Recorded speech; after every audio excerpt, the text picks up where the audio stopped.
Hi guys, अस्सलाम वालेकुम। कैसे हैं आप सब? उम्मीद करता हूँ आप सब बिल्कुल फिट फाट होंगे। तो बेसिकली आज मैं आप लोगों के साथ एक बहुत ही बैड एक्सपीरियंस शेयर करने वाली हूँ अपना, और बताने का मकसद सिर्फ यही होगा कि be aware of you guys of the scammers in Dubai. Without wasting any time शुरू करते हैं आज की वीडियो। तो गाइस, दरअसल मेरे साथ जो हुआ है वो ये हुआ है कि मैंने लगवाया था अपना खुद का freelance visa 2 years back in 2023। Okay, so अभी मेरा वीज़ा ख़त्म होने को आया, 2025 में ख़त्म हो जाएगा वो। उस प्रॉपर्टी मेरे पास 2 महीने बाकी हैं। तो हुआ कुछ ये कि मुझे पता नहीं क्यों अचानक से ख्याल आ गया कि 2 महीने हैं बाकी, मैं जाके इसको रिन्यू करा लेती हूँ। बिकॉज़ जो मेरा ट्रैवल एजेंट था उस दौरान जो है ना उसकी शॉप बंद हो गई थी। तो मैंने जाके उसकी शॉप पे देखा तो गवर्नमेंट का नोटिस लगा हुआ था कि this shop is close and they are not allowed to work here. तो उस टाइम में नई आई थी दुबई में, 2 years back in 2023। I was new. पूछा कि आपकी शॉप बंद क्यों हुई है, तो उसने कहा कि रेंट पे नहीं किया, तो इस वजह से जो हमारी शॉप बंद हो गई है। वीज़ा मैंने बोला वीज़ों का कोई मसला नहीं है। उसने कहा नहीं वीज़ों का कोई मसला नहीं है, हमारे वीज़े कंटिन्यू है। मैंने भी इसी कंपनी का वीज़ा लिया हुआ, मेरा भी 4 साल से मैं दुबई में हूँ। आप बेफिक्र हो जाएं, आपका वीज़ा मैं दे दूँगा। 2 महीने बाकी थे मेरे वीज़े को एक्सपायर होने में, तो मुझे ख्याल आया कि चलो भाई मैं जाके इसको रिन्यू करा लेती हूँ, क्योंकि दुबई में ही है रूल कि आप अपना वीज़ा जो 6 मंथ पहले भी रिन्यू करा सकते हैं। अच्छा, मज़े की बात क्या है कि जो मेरा ट्रैवल एजेंट था, मैंने उससे वीज़ा जब ले लिया था तब मैंने उससे पूछा था कि 2 साल के बाद अगर मुझे रिन्यू कराना हो तो क्या होगा। तो उसने मुझे पता है आपको क्या बोला? उसने मुझे कहा कि कुछ भी नहीं, बस आमिर सेंटर में जाएं, अपनी आईडी दें, 300 दरम या 350 दरम लगेंगे, वो आपसे पैसे ले लेंगे और आपकी आईडी को रिन्यू कर देंगे। There is no anything else you have to do except this thing. Literally this word has inside in my mind before 2 years back, before 2 years and now। So मैं चली गई इसी वजह से आमिर सेंटर, और मैंने अपनी आईडी दे दी। उन्होंने मेरी आईडी ले भी ली, मुझसे पैसे भी ले लिए। अच्छा, हुआ कुछ ये कि मैं आगे, उन्होंने कहा हम आपको 1 हफ्ते बाद जो है वो रिप्लाई दे देंगे, आपकी आईडी रिन्यू होके आ जाएगी, हम आपको इन्फॉर्म कर देंगे। I said okay. उन्होंने मुझे कुछ नहीं बताया एट दैट पॉइंट, और मुझे भी कुछ नहीं पता था एट दैट पॉइंट। अच्छा, होता कुछ ये है कि 2 हफ्ते बीत जाते हैं, मुझे आमिर सेंटर की तरफ से कोई रिस्पॉन्स रिसीव नहीं होता। मैं उनको मैसेज करती हूँ, what happened, you told me that you will get back to me within 1 week, now it has been 15 days more, where is my ID? Then they write me 1 message, जो मैं आपको यहाँ पे screenshot दिखाती हूँ। I was shocked to see this message. और मैंने ये कहा, मैं उनसे लड़ने लग गई literally, what are you saying? मैंने कोई फर्स्ट टाइम वीज़ा नहीं लिया है, ये मेरा 2nd टाइम है, मैं इसको रिन्यू करा दूँ, so why need to do medical and visa stamping again? उसने बोला कि आपका जो मेडिकल है ना, ये 1 साल पुराना मेडिकल है।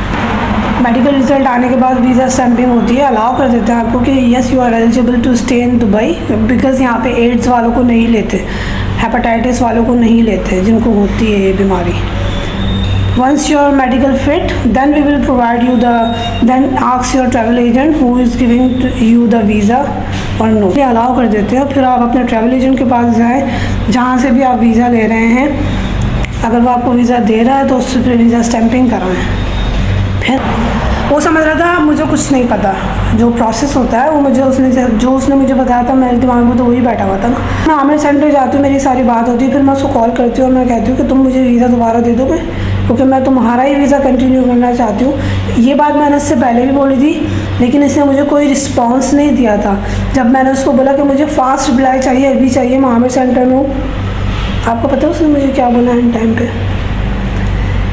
उस वक्त एंड टाइम पे मुझे जाके वो कह रहा है कि मैंने बात की है आगे, वो जो लाइसेंस है ना वो लोग रिन्यू नहीं कर रहे, तो आपका वीज़ा जो है ना वो रिन्यू नहीं हो सकता। आमिर सेंटर से देख लें, अगर वो करवा देते हैं तो देख लें, अगर उनसे होता है तो देख लें, करवा लें, अदरवाइज़ वो तो मना कर रहे हैं। अच्छा देखिए, अल्फाज का यूज़ कर रहा है कि हो सकता है आमिर सेंटर वाले करवा दें, ट्राई कर लें। मेरे पैसे ज़ाया करवा रहा है, क्योंकि आमिर सेंटर वालों ने मुझे बोला था कि उनसे पूछ लें, अगर वो आपको वीज़ा दे रहे हैं तब हम आपको यहाँ पे मेडिकल लिख के देते हैं, अगर वो वीज़ा नहीं देंगे तो आपको ये सारा बेकार जाएगा।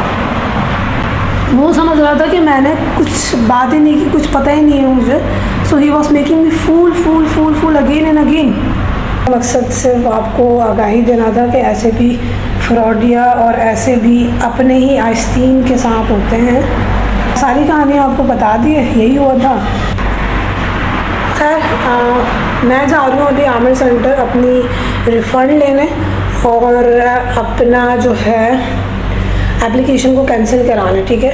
अब इस दौरान क्या होता है, मैं आप लोगों को गाइड करना चाह रही थी कि अगर आप गलती से आईडी की एप्लीकेशन डाल देते हैं और आपका वीज़ा कंटिन्यू नहीं हो पा रहा होता, तो उस सिचुएशन में आपको क्या करना चाहिए, कैंसिलेशन कैसे होगी और फिर रिफ़ंड कैसे होगा आपका अमाउंट। तो इस हवाले से मैं आज वीडियो बनाने जा रही हूँ। तो मैंने सोचा मैं आपको ले जाती हूँ। अभी मैं जा रही हूँ एक सेंटर जहाँ से मुझे अपनी एप्लीकेशन को पहले कैंसिल कराना है, जो कि ऑनगोइंग जा रही है। मैं तहसील सेंटर गई थी ना, तो मैंने उनसे अपनी आईडी की रिन्यूअल की एप्लीकेशन डलवा चुकी थी मैं। तो मैंने उनको सारी अपनी मजबूरी बताई कि मेरे साथ फ्रॉड हो गया और मेरे साथ जो है ये सीन हुआ है। मेरा जो ट्रैवल एजेंट है जिसने मुझे वीज़ा दिया था वो कंटिन्यू नहीं करना चाह रहा visa, because he said to me he has no licence any more. तो आप मुझे बताएं मैं क्या करूँ। उन्होंने कहा आप रिफ़ंड करवा सकती है। अच्छा, जब मैं रिफ़ंड कराने गई तो एप्लीकेशन रिफ़ंड नहीं हो रही थी, बिकॉज एप्लीकेशन में एरर ही आ रहा था कि this application is on going, you can not cancel it. तो फिर मैंने उनसे सोल्यूशन पूछा, मैंने बोला आप कैंसिल कर सकते हो। उन्होंने कहा नहीं, हम कैंसिल नहीं कर सकते, आपको जाना पड़ेगा बायोमेट्रिक सेंटर। तो अभी मैं जा रही हूँ बायोमेट्रिक सेंटर उनसे कैंसिल कराने और उनसे बात करने चले। आपको मैं साथ लेके चलती हूँ ताकि आपको भी अवेयरनेस हो जाए इस बारे में कि किस तरह से ये एप्लीकेशन जो है हम कैंसिल कराते हैं और किस तरह से अपना रिफ़ंड वापस लेते हैं। तो गाइस मैं अभी पहुँच चुकी हूँ बायोमेट्रिक सेंटर, जहाँ से मुझे अपनी एप्लीकेशन को कैंसिल कराना है। मैं पहुँच गई हूँ, अंदर गई हूँ, मैंने बात की है उनसे। तो दे सेड टू मी कि आप भले से कैंसिल करा दें, हम कैंसिल कर देंगे। सो इसका मतलब वो सही कह रहा था जिसने मुझे यहाँ भेजा था कि ये लोग कैंसिल कर देते हैं। तहसील सेंटर, ठीक है। और बस मैं अंदर जा रही हूँ और फिर एप्लीकेशन क्या जो भी है प्रोसीजर वो मैं पूछती हूँ उनसे क्या। तो गैस मैं पहुंच चुकी हूँ तहसील सेंटर और उनसे मैंने बात की है, ये कह रहे हैं हो जाएगी रिफ़ंड और एप्लीकेशन प्रोसेस भी कर दिया, वो कैंसिल हो गई थी। एक स्क्रीनशॉट है वो मैं आपको दिखाती हूँ।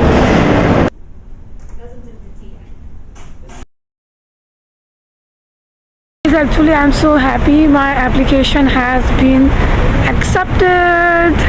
जो है वो एक्सेप्ट हो गई है और उन्होंने सारी एप्लीकेशन का जो प्रोसीजर होता है वो कर दिया। बाकी बैंक स्टेटमेंट वगैरह जो भी बाकी बैंक का IBN लेटर वगैरह जो भी चाहिए होता है मैंने उनको दे दिया।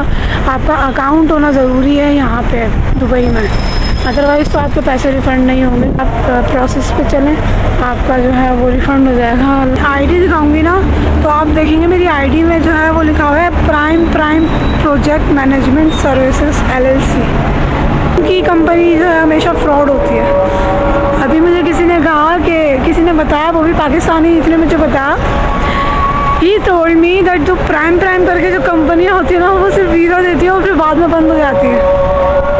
और अच्छी इन्फॉर्मेशन फैलाना सबका जारी है। अगर आप किसी बैड एक्सपीरियंस से गुजर रहे हैं सो इट्स बेटर कि दूसरे लोगों को बता दें ताकि आने वाले लोग जो हैं वो इस नुकसान का शिकार ना हो।